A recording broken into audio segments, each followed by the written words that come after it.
टेक्सला की मस्जिद से 3 लाख रुपए का जूता चुराने वाला क्यों इसे वापस नहीं कर रहा। दिलचस्प कहानी है बख्त मुनीर की, जो मोटरवे से वापस इस्लामाबाद आ रहे थे कि नमाज जुम्मे का वक्त आन पहुंचा। थाना टेक्सला की हदूद में इंटरचेंज पर रुककर मस्जिद में नमाज पढ़ने गए। जुम्मे की नमाज पढ़कर बाहर निकले तो मालूम हुआ कि इनका तो जूता ही गायब है।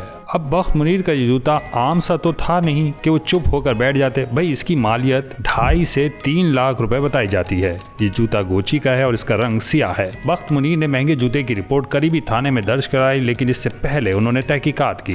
बख्त मुनीर के मुताबिक इनके जूते को एक नमाजी पहनकर चला गया था, जिसने बाद में तस्लीम किया कि वो गलती से इनका जूता पहन गया था। जब बख्त मुनीर ने एक शख्स को जूते की मालियत बताई तो उसने जूते वापस करने में टाल मटोल शुरू कर दी। थाना टेक्सला में दर्ज FIR में ये दिलचस्प बात भी शामिल है कि जूता चुराने वाला महंगी तरीन गाड़ी पर सवार होकर आया था। CCTV फुटेज के मुताबिक जूता उठाने वाला शख्स इस्माइल वापस इसी गाड़ी में बैठ कर गया। बख्त मुनीर ने बताया कि जूता गायब होने के बाद उन्होंने मस्जिद के बाहर नस्ब CCTV कैमरों की रिकॉर्डिंग की मदद से छानबीन की। जूता चुराने वाला मुबैना तौर पर यह जूता पहनकर सर्विस एरिया से चला गया। FIR में इसकी कार का नंबर, इसके मालिक का पूरा नाम भी दर्ज है और इस कार के ड्राइवर का नाम और पता भी। अब देखते ये हैं कि महंगा तरीन जूता वापस मिलता भी है कि नहीं।